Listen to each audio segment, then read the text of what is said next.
Hi everyone, thanks for tuning in to another one of my videos in which I am striving to reach others and just encourage others to learn and get to know the beautiful language of Spanish.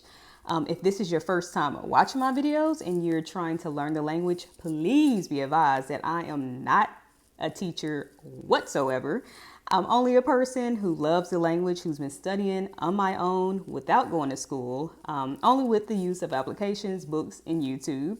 And I've only been studying for about 3 years, and I love the language so much. So I want to just share this love with others and also just encourage others to learn the language as well. So yeah, if you're here and you're here trying to find ways you're learning on your own and you're trying to find some hints, you're at the right place. And today I'm going to be making a really short, sweet video on how to get started with learning Spanish from ground zero. Ok, so hoy voy a hablar un poco sobre algunas maneras que pueden empezar a aprender español. It's very easy, honestly, because the truth is you already know how to learn a language on your own.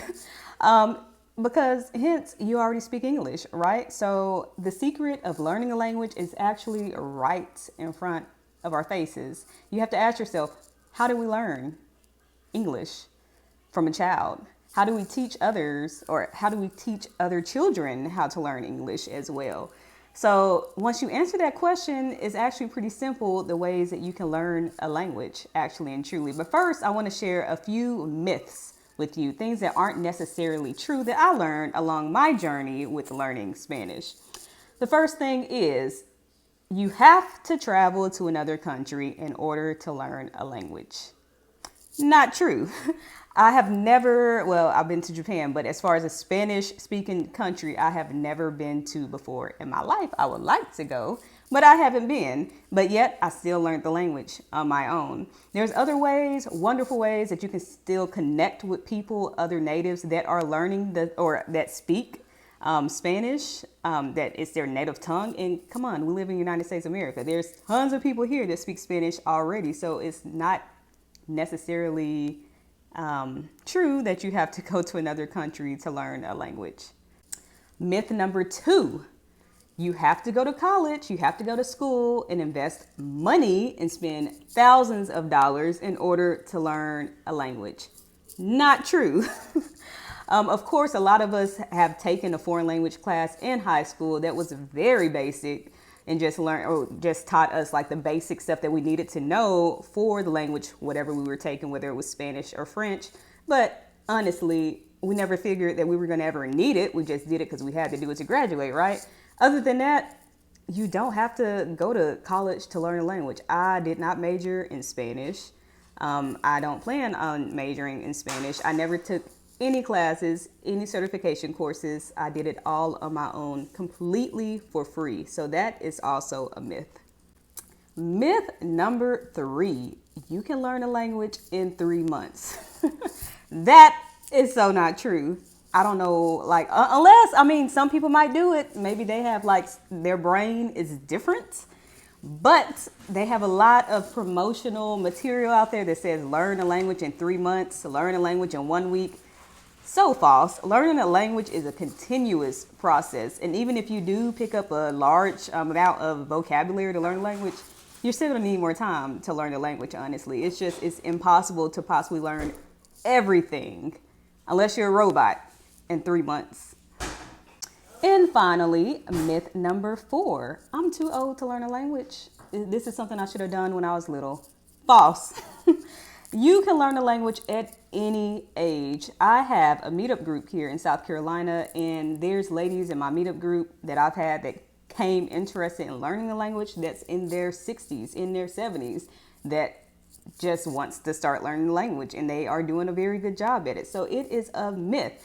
Yes, it is a little bit more difficult because our brains are already programmed with our first language. So it's just a matter of exposing ourselves a little more to the language and just the repetition to get our brains used to learning and picking up another language. But it is so not impossible to do it. So that is definitely a myth. Okay, so now that I got all of that garbage out of the way, I'm going to share with you all some helpful tips that you can use to get started with the language. Because the question is, okay, Jasmine, I want to learn it, but where do I start? There's like tons of resources out there. There's tons of books. There's tons of YouTube channels. Where do I start? Honestly and truly, you already know where to start because you already speak a language. You speak English. So now you have to ask yourself, how did I learn English? How do we teach our kids how to speak English, right? So I have two. I have a 9-year-old and I have a 10-year-old. So I've been through this thing twice with teaching them a language.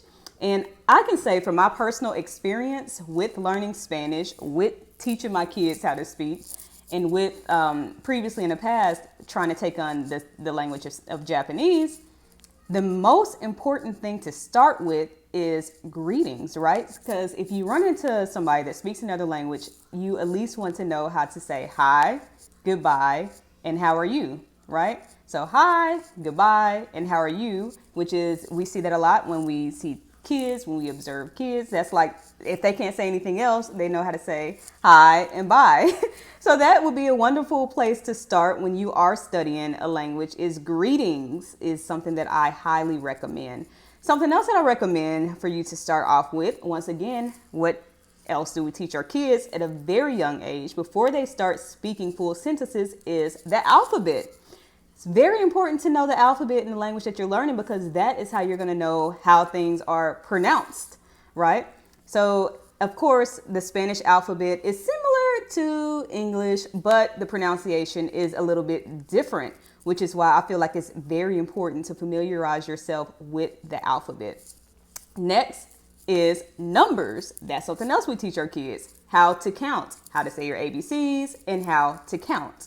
So that is something else that's very important to be able to learn in Spanish. A lot of this is stuff that we learned in grade school, but then again, some of us probably didn't take it, but it's not impossible to learn it. It's very easy. There's tons of YouTube videos out there to teach you the alphabet in Spanish, to teach you the vowels in Spanish, and to teach you the numbers in Spanish. So I definitely recommend you all to start with that as a foundation to learning a language: greetings, numbers, alphabet.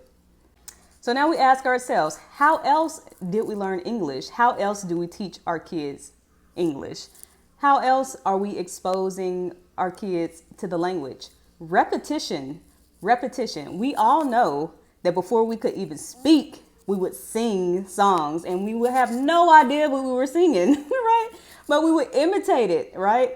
So when we're teaching our kids how to learn a language, when we're teaching our kids how to learn English for the first time, they walk around singing these songs and we're like, what did you just say? But they have no idea because they don't know the language. They just know, okay, I hear this over and over and over and over again. So that is something else that I recommend you to do tremendously, especially if you don't plan on leaving the country and you need to expose yourself to the language. Definitely start with music in Spanish. There's tons of genres out there in Spanish. My favorite personally, I love bachata. I love salsa, que más? A lot of other types of genres that I can't think of right now. But, and of course, they have other music out there too. They have Christian music in Spanish as well. So you have to find your niche. You have to find some music that sounds good, that you're comfortable with listening to, and just listen to it. There are tons of radio stations out there in Spanish. That is kind of how I got started, as well as listening to, my favorite was Du 94.9. It's a radio station. It's on iHeartRadio, based out of Florida. And they do talk shows and they play today's favorite hits from Florida. And I love it. And let me tell you, when I first started it, I had no idea what they were saying at all. Had no idea what they were saying at all. And yeah, it was discouraging at first because like, oh my gosh, I can't wait to the day where I can actually understand what these people are saying. But the purpose is not to understand what they are saying. It's normal to not understand what they're saying. The purpose is to simply expose your brain. Our brain is a very powerful thing in our bodies. So what happens is when we are constantly listening to the language, even though we don't feel like we are picking it up, you are really picking it up. Your brain is remembering remembering the patterns, the sound patterns, how things are spoken, how it sounds. So I highly encourage you all to listen, listen, listen. Even if you don't know a word that they are saying, just listen to them talk. Just listen to them sing. Another thing I like about radio stations, especially through 94.9, is they play the same songs over and over and over again, which tends to get kind of annoying sometimes. But at the same time, that repetition, hearing it play over and over and over again, just helps you to start remembering the words that you're listening to. So yes, I highly recommend you to expose yourself to the language, whether it's music, which is my favorite, whether it's watching TV shows, whether with the subtitles or without, whether it's watching the news, everything that you do, try, or not everything, because of course you're going to have to do English to understand what's going on, but definitely expose yourself to the language, even though you are starting from ground zero. That is going to help you tremendously when it comes to picking up new vocabulary, listen to the pronunciation, listening to the grammar, just listening to how it's spoken, and just don't get discouraged if you don't understand it, because I tell you, you will eventually be able to get there and understand what they're saying once you start building on to your exposure and to your vocabulary as well. So in total, basically, those are the most important key ways to get started from ground zero. If you have absolutely no knowledge in Spanish, that is the best way to start. Is by, of course, the way a child learns, right? Learning your alphabet, learning your numbers, learning your greetings, and just exposing yourself and just listening to the language is the best ways to get started. And of course, you have other applications as well. I think I posted a video a while back on 5 ways to get started to learn Spanish fast. But in that video, I talk about some resources that you can get started and use as well, such as Duolingo to build vocabulary. That's like a fun interactive application that you can put on your phone. It's por gratis, it's free.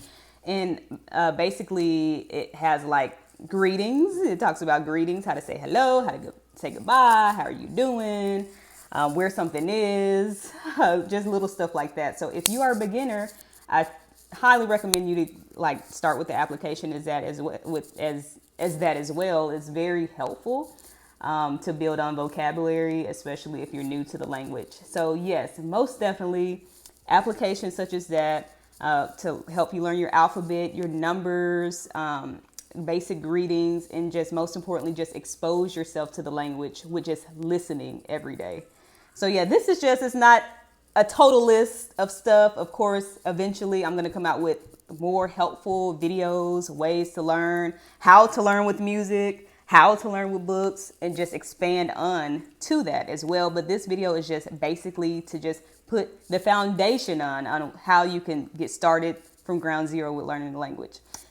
So, muchísimas gracias por tu tiempo.